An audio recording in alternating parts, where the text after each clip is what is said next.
네, 글로벌 증시 상황 외신 분석으로 살펴보는 월가 브리핑 순서입니다.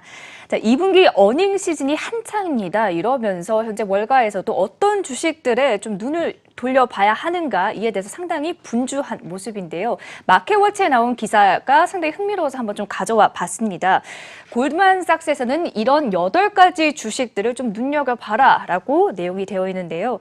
일단 힌트를 좀 보면 언더아머 그리고 애플 그리고 코스코를 이렇게 이야기를 하고 있습니다. 그 이유는 ROE가 가장 높은 종목들이라고 되어 있습니다. 현재 이렇게 경기 둔화에 대한 우려가 계속되는 시점 속에서는 이렇게 ROE가 높은 종목들이 오히려 조금 더 안정적일 것이다, 긍정적일 것이다라는 전망을 내놓으면서 8가지 종목으로는 바로 여기에 이렇게 나오고 있습니다. 언더 아머, 애플, 시스코, 그리고 샘프라 에너지 등등 이렇게 나오고 있는데요.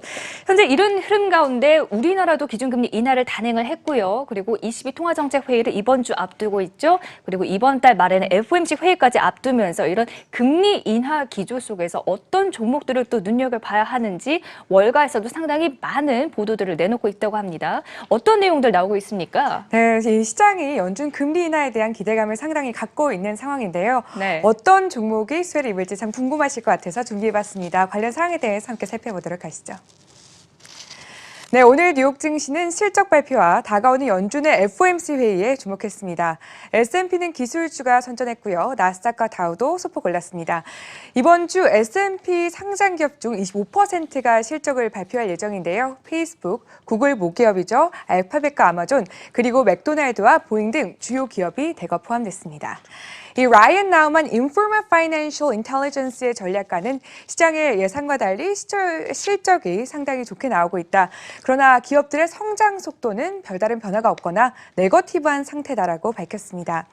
이 팩트셋에 따르면요, 현재까지 실적을 발표한 기업 중 78.5%가 애널리스트의 예상치를 웃도는 실적을 발표하고 있습니다. 이 데이터 트랙 리서치의 니콜라스 콜라스는요, 이 통상적으로 기업 실적이 예상치를 웃도는 점을 감안하면 사실 이번 시즌의 실적은 대단히 놀랄만한 것은 아니다. 그러나 어닝 리세션에 대한 우려를 잠재우기는 충분하다고 분석했습니다. 이어서 강달러가 기업 실적에 가장 큰 부담으로 작용하고 있고 3분기에 상황은 더 악화될 가능성이 있다고 진단했습니다. 이 팩트셋에 따르면 연준의 금리 인하 기대감 꾸준히 떨어지고 있는데요. 현재 투자자들은 연준이 금리를 25 베이시스 포인트 인하할 가능성을 75.5%로 반영하고 있습니다. 이 CNBC 매드머니의 짐 크레이머는 만약 연준이 금리를 인하한다면 주목해야 할 종목을 선정했는데요. 바로 철강주에 주목하라고 진단했습니다.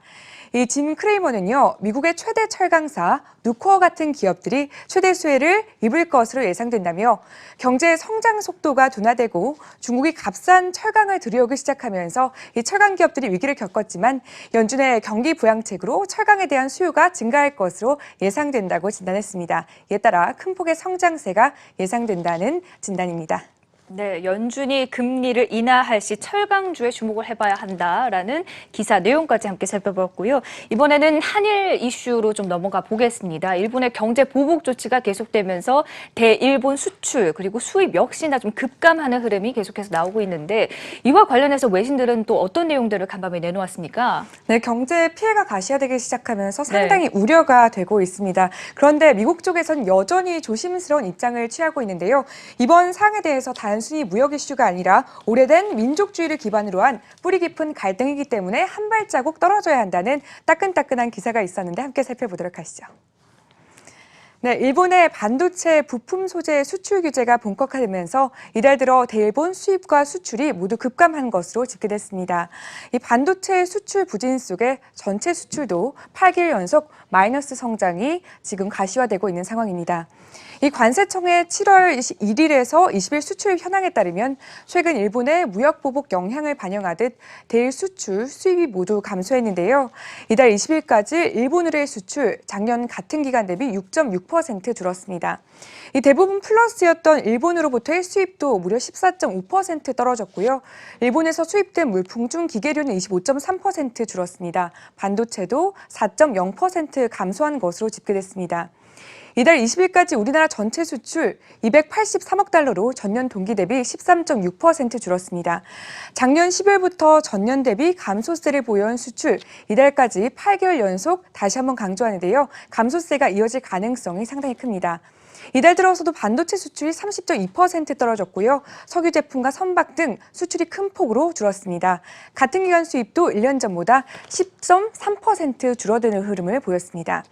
이 한일 갈등이 완화 조짐을 보이지 않고 있는 가운데 그 여파가 일파만파 번지고 있으면서 상당히 우려스러운데요.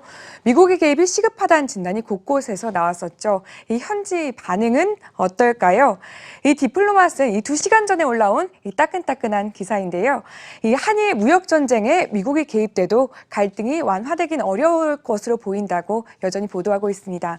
이 단기적으로 미국이 중개인 역할을 하는 것은 미국과 한일 양국의 승리가 될 수 있지만 장기적으로는 이 민족주의 정서를 기반으로 한 뿌리 깊은 갈등을 해결하긴 어려울 것으로 보인다고 분석하고 있습니다. 이 때문에 워싱턴은 한일 무역 이슈를 해결하려 하기보다는 양국이 협력할 시 도와주겠다는 입장을 분명히 해야 한다고 이렇게 진단하고 있습니다. 이 최대 동맹국인 한일을 잃지 않기 위해 미국 여전히 조심스러운 입장을 취하고 있는데요.